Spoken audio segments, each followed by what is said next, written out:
పాకిస్తాన్‌లో అయితే high alert పెట్టారండి.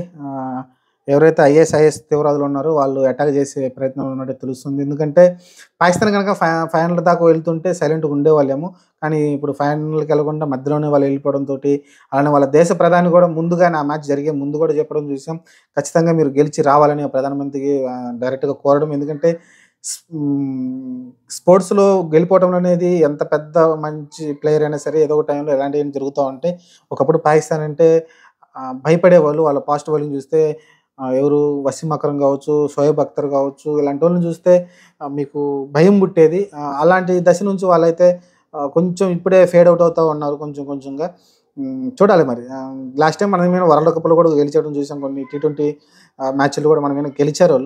అలానే లాస్ట్ టైమ్ చాంపియన్ ట్రోఫీలు కూడా ఫైనల్ మన మీదనే గెలిచి వాళ్ళు గెలవడం చూసాం. కాబట్టి గెలవడం సహజం. కానీ అక్కడైతే హై అలర్ట్ ప్రకటించారు. ఎందుకంటే ఇప్పుడున్న పాకిస్తాన్‌లో ఇప్పుడైతే మిగతా టీమ్ ప్లేయర్స్ ఉన్నారో వాళ్ళని కిడ్నాప్ చేస్తారు. లేకుంటే కొంత ఇబ్బంది కలిగిద్దని అయితే కర్ఫ్యూ అయితే పెట్టారు.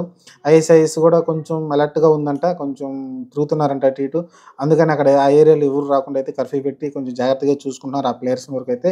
చూడాలి మనం కూడా కోరుకుందాం అలాంటివి జరగకుండా. ఎందుకంటే పాకిస్తాన్ ఆల్రెడీ డెడ్ అయిపోయింది దేశం పరంగా. ఏదైతే మోడీ దెబ్బ కొట్టాడో, ఆ దెబ్బకైతే వాళ్ళైతే కోలుకోలేకపోతున్నారు.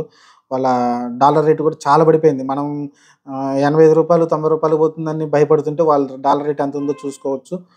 ఇంత పెద్ద దేశంలో ఆ రకంగా చేస్తున్నారంటే కానీ మిగతా వాళ్ళు వాగేవాళ్ళు వాగుతా ఉంటారు.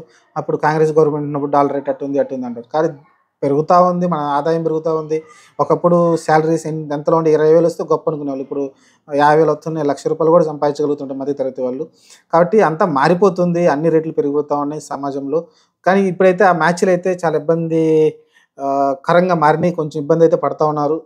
ప్లేయర్స్ కూడా కొంచెం భయపడతా ఉన్నారు. అందు కారణంగా వాళ్ళైతే హై అలర్ట్ ప్రకటించారు. కొన్ని ఏరియాల్లో కర్ఫ్యూ విధించి ఆ ఏరియాలోకి ఎవరు రాకుండా అయితే చూస్తున్నారు. చూద్దాం మరి ఎలాంటి అపశృతి జరగకుండా చాంపియన్ ట్రోఫీ ముగియాలని కోరుకుందాం. ఎందుకంటే ఇంక సెమీఫైనల్ కూడా ఒకటి డిసైడ్ అయిపోయింది కదా! మన ఇండియా మ్యాచ్ అయితే దుబాయ్‌లోనే జరుగుతుంది. Second semi-final. ఎందుకంటే మన సెమీఫైనల్ ఆల్రెడీ క్వాలిఫై అయ్యాం కాబట్టి. మరి మనతో ఎవరు ఆడతారనేది చూడాలి. సౌత్ ఆఫ్రికా వస్తుందా? ఆస్ట్రేలియా వస్తుందా? ఇంగ్లాండ్ వస్తుందని చూడాలి. ఈ 3 టీమ్‌లు నాకు తెలిసి 3 టీమ్‌లో ఒక టీమ్ అయితే మనతోటి సెమీఫైనల్ అయితే ఆడుతుంది. మరి ఏ టీమ్ వస్తుందో చూడాలి.